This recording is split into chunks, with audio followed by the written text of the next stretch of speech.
Welcome to study power point this से अंकित। आज की ये video UP polytechnic third semester electrical engineering वालों के लिए बहुत ही महत्वपूर्ण होने वाली है।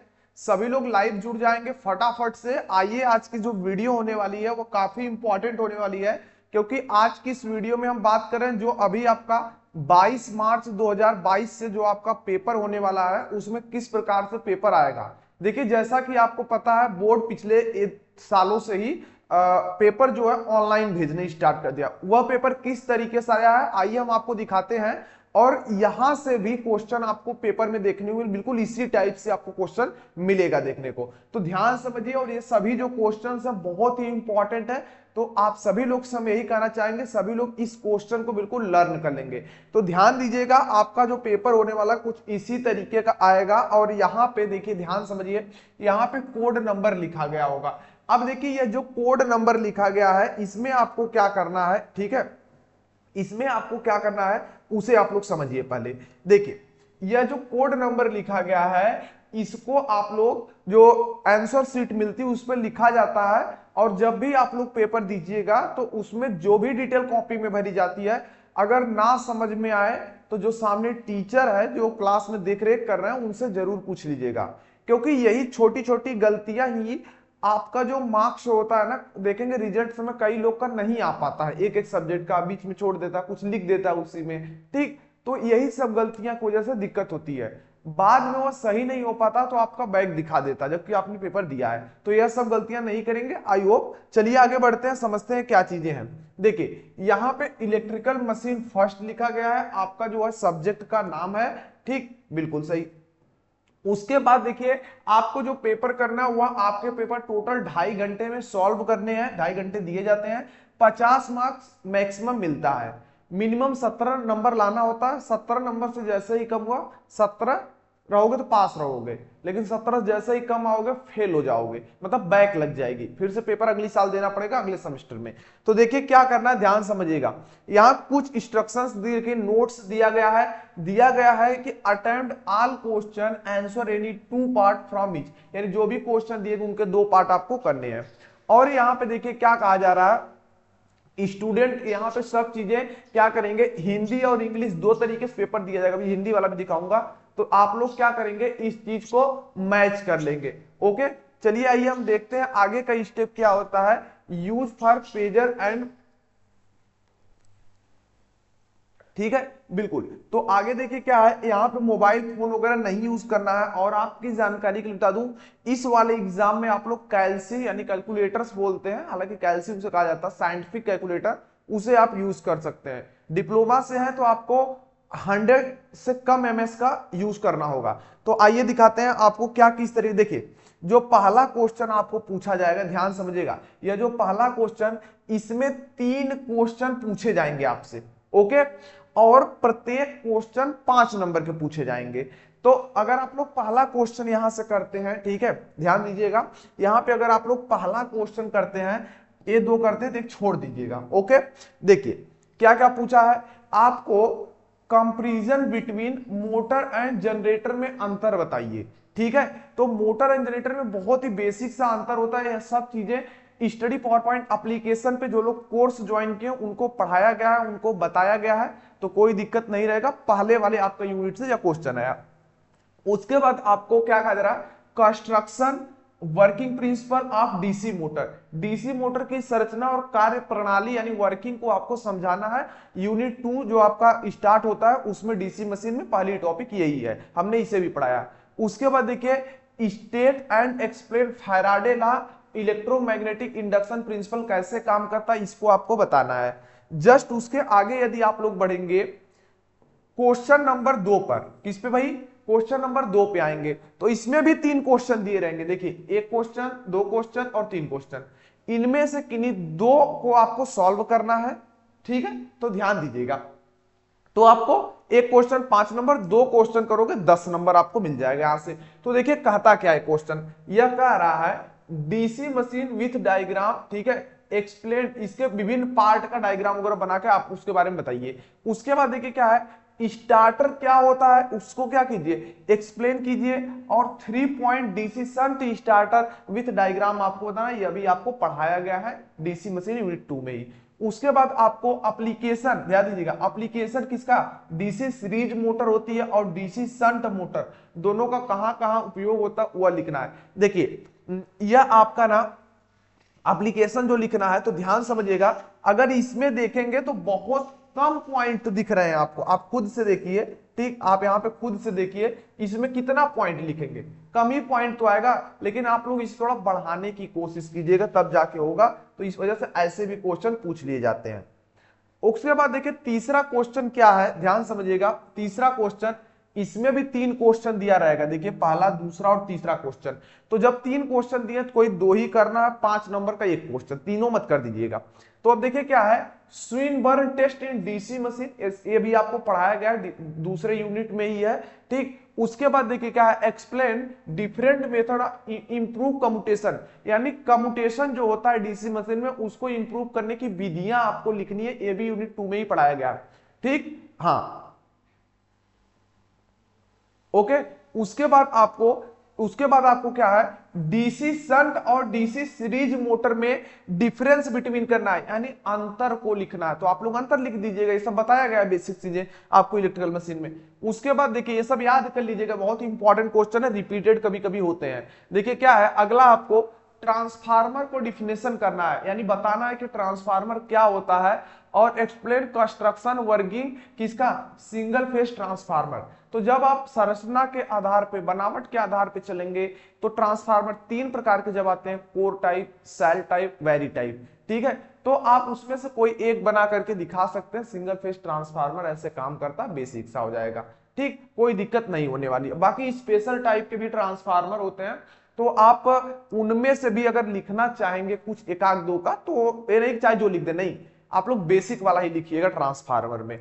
उसके बाद 5 नंबर ये भी देगा, 3 क्वेश्चन, चौथे में 3 क्वेश्चन दिया रहेगा, 1 2 3 क्वेश्चन, 2 ही करना है इसको। अगला देखिए क्या है कि phasor diagram of transformer no load condition, without load phasor diagram क्या होगा, सदिश आरेख बोलते हैं, या आपके यूनिट 3 में ट्रांसफार्मर में पढ़ाया गया है आपको, ठीक है। तो देखिए मैं आपसे बताना चाहता हूं क्या, ध्यान समझिएगा, यह वाली टॉपिक अगर आप लोग फेजर डायग्राम खींचना सीख गए ना तो आगे आपके लिए बहुत इजी हो जाएगा। जब आप लोग जेईई वगैरह की तैयारी करेंगे तो वहां पे इसका काफी अच्छा रिजल्ट देखने को मिलता है, क्योंकि फेजर डायग्राम जो बनाना और उसे समझना सीख गया तो बड़े बड़े जो क्वेश्चंस होते हैं, प्रॉब्लम्स होती हैं, उसे भी सॉल्व करना आप लोग सीख जाते हैं। उसके बाद देखिए अगले अगर हम बात करें तो एक्सप्लेन द डिफरेंस बिटवीन, देखिए कोर टाइप और सेल टाइप जो ट्रांसफार्मर होता है उसमें क्या अंतर होता है यह आपको बताना है। देखिए ज्यादा अंतर कुछ है नहीं, पहले बात को समझिए। देखिए यहां पे आपका कोर टाइप क्या होता है, इस टाइप से ऐसे बंद होता है पूरा, ऐसे ही तो था, ऐसे ही तो था, दिख रहा है कि नहीं दिख रहा है, नहीं दिख रहा है इस कलर से, ठीक है। चलिए मैं आपको दिखाता हूं डिफरेंट कलर से। देखिए आपका जो था वह इसी टाइप्स का होता है, कोर टाइप आपका इसी तरीके से होता है, यहाँ पे वाइंडिंग होती है, यहाँ पे इस तरीके से होता है, यही तो होता था, ये होता है कोर टाइप। अब सेल टाइप में क्या होता था, सेल टाइप में क्या होता था, ई और आई वाली पत्ती लगा के बनाते थे, ध्यान समझिएगा, इस तरीके से। लेकिन यहां पे एक ही चीज का आपको ध्यान देना होगा, जो यह बीच वाली मोटाई होती है, ठीक है, यह जो बीच वाली होती है पत्ती, या कह लीजिए इसकी मोटाई की हम बात करें, यह वाली, ठीक है, यह वाली की अगर हम बात करें तो यह किनारों से डबल मोटाई की होती है, और इसमें फ्लक्स क्या होता है, एक इधर से पाथ बना के घूमता है, एक इधर से, यहां से जाता है, तो इस वजह से ज्यादा फ्लक्स कटते हैं, फ्लक्स क्या होता है, कंडक्टर को काटेंगे ईएमएफ अच्छा बनता है, तो यानी इसका सुधरा हुआ रूप पे चला जाता है, ई और आई पत्ती लगा के बनाया जाता है, ओके। उसके बाद देखिए क्या है, लास्ट क्वेश्चन 5वां, ठीक, जो 5वां क्वेश्चन है आपको, आप यहां पे देख भी सकते हैं, डिफरेंस, सॉरी, इसमें भी 3 क्वेश्चन दिए जाएंगे और आपको 2 ही करना, 5-5 नंबर आपको यहां से मिलते हैं। तो देखिए कैसे होगा, यहां पे सब चीजें आप लोग पहले ध्यान से समझिए।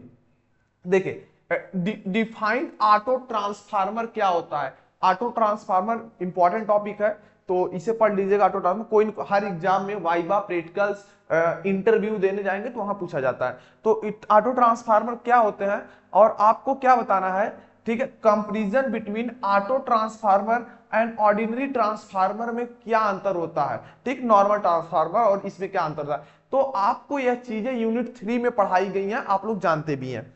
उसके बाद देखिए अगला क्या टॉपिक है, ध्यान समझिएगा।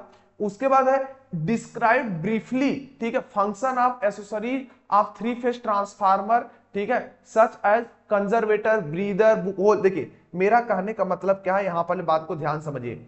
आपको थ्री फेज ट्रांसफार्मर में कंजर्वेटर क्या होता है, ब्रीदर क्या होता है, उसके बाद बुक होल रिले क्या होता है, टैप चेंजर क्या होता है, इन सबको एक्सप्लेन करना है। तो देखिए पहले बात को समझिए मैं कहना क्या चाहता हूं। ये जो सब आप एक्सप्लेन करने की बातें आप कह रहे हैं, मैं कह रहा हूं ना, तो देखिए क्या है ना, ट्रांसफार्मर थ्री पे लिखना बहुत बड़ा टॉपिक हो जाएगा। तो कुछ बेसिक सा पार्ट आपको यहाँ देखिए ब्रीफली आपको ऊपर ऊपर से आइडिया इनका दे देना है कि ये चीजें क्या होती हैं। उसके बाद देखिए अगर हम बात करें पांचवें का लास्ट क्वेश्चन की, तो explain the difference between power transformer और डिस्ट्रीब्यूशन ट्रांसफार्मर में क्या अंतर होता है, आपको इसे बताना है, ठीक। तो अब देखिए मैं आपको बता दूं, इससे पिछला वाला यदि आप पेपर देखेंगे, यह तो 2000 आपका 19 का 2020 का पेपर है, ठीक है, 2020 नहीं 2021, नहीं नहीं ये 2021 वाला है पेपर, ठीक है, 2020-21 कौन सा 20 का शायद होगा, जो भी इससे पिछले वाले एग्जाम का है। लेकिन यदि इससे और पिछले वाले पे आप जाएंगे तो आपको एक नई चीज देखने को मिलती है। यह वाला क्वेश्चन रिपीट हुआ था जब मैं 2020 के करीब इसी के आसपास जब पेपर हो रहा था, तो यह क्वेश्चन पूछा गया था और मैंने बहुत लास्ट में तैयार किया था, क्योंकि यह टॉपिक बिल्कुल ट्रांसफार्मर में मैं तो पढ़ाया हूं लेकिन लास्ट में मैं लिखा था एकदम, तो थोड़ा सा माइंड से उतर गया था, लेकिन लास्ट टाइम में देखा था और यही क्वेश्चन आ भी गया था। तो जितने भी क्वेश्चन यहाँ पे आपको दिखाए गए बताए गए, यह बहुत ही इंपॉर्टेंट है, कोई मजाक नहीं चल रहा है यहाँ पे, ठीक है। तो आप लोग इस चीज को पढ़ लेंगे, बाकी जो लोग हिंदी वाले स्टूडेंट हैं वह हिंदी में देखिए यहां से देख लेंगे सब चीजें, ओके, बिल्कुल समझ लीजिए। यहाँ पे फटाफट सभी प्रश्न के उत्तर देने हैं और प्रत्येक प्रश्न में केवल 2 ही का उत्तर देना है। तो मोटर जनरेटर में अंतर बताइए, डीसी मशीन की बनावट और वर्किंग लिखिए, और फैराडे के विद्युत चुंबकीय प्रेरण की व्याख्या कीजिए। तो तीनों में से कोई 2 आपको जो आता है वह कर दीजिएगा, ये क्वेश्चन इंपॉर्टेंट है, याद कर लीजिएगा, ठीक है। हाँ समझ लो पेपर आउट के बराबर है। उसके बाद अगर हम पॉइंट मतलब दूसरे क्वेश्चन की तरफ चलते हैं, तो इसमें भी 3 क्वेश्चन पूछा जाता है। और देखिए एक क्वेश्चन क्या पूछा, डीसी मशीन के विभिन्न भाग का वर्णन करना चित्र बना करके, हमने इसे बताया है। और स्टार्टर को परिभाषित करना, 3 पॉइंट स्टार्टर को बारे में आपको लिखना है।